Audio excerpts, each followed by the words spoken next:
Assalamualaikum. Yang mana mencari kereta senang jaga, minyak jimat, gearbox susah nak rosak, enjin tahan lasak, boleh ambil Mitsubishi Airtrace. Yang ni bang, abang beli memang tak rugi bang. Sekarang kita nak jual hanya RM15,000 sahaja. Okey, sangat-sangat murah. Dan lagi satu, yang ni bukan yang biasa ya. Yang ni special edition. Kalau abang cari dekat Yuska lain yang SE bang semua harga RM25,000 ke atas. Kereta ni full body kit dah. Belakang ada, tepi, depan semua ada body kit. Bukan itu sahaja. Okey, yang ni ada leather seat lagi bang walaupun abang beli dengan harga RM15,000, tapi yang ni spek mahal bang, spek paling mahal. Full leather seat, seat original. Abang tengok benang ni benang merah dari Mitsubishi lagi. So dia bagi sport sikit, dia lining merah. So abang tengok seat belakang semua tak ada koyak, tak ada pecah, tak ada crack.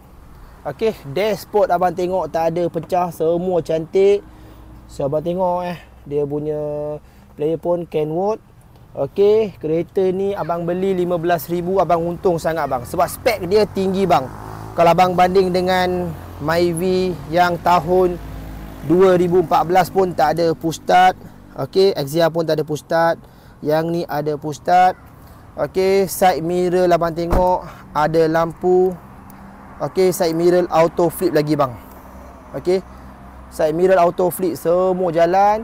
So kereta ni ada eco. So minyak dia bang, memang jimat tu, jimat sangat-sangat bang. Okey, abang compare dengan Myvi, yang ni lagi jimat, lagi sedap bawa.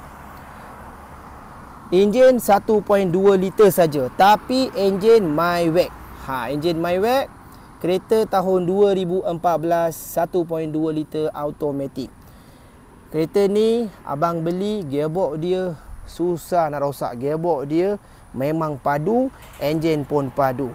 So cat kereta 100% cat original. So yang ni memang cat dari kilang Mitsubishi.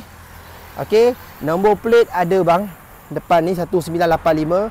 So abang nak cek apa-apa, abang cek lah. Okey, sebelum beli abang cek. Abang datang kedai, kalau abang rasa okey, abang beli. Harga RM15,000, RM15,000, RM15,000. Beli kereta ni, abang boleh pakai 10 tahun. Lepas 10 tahun, abang boleh jual dengan harga RM8,000 ke RM10,000 ke pun boleh jual. Okey, tak rugi banyak abang. Kalau abang beli baru, memang rugi banyak. Okey, Assalamualaikum.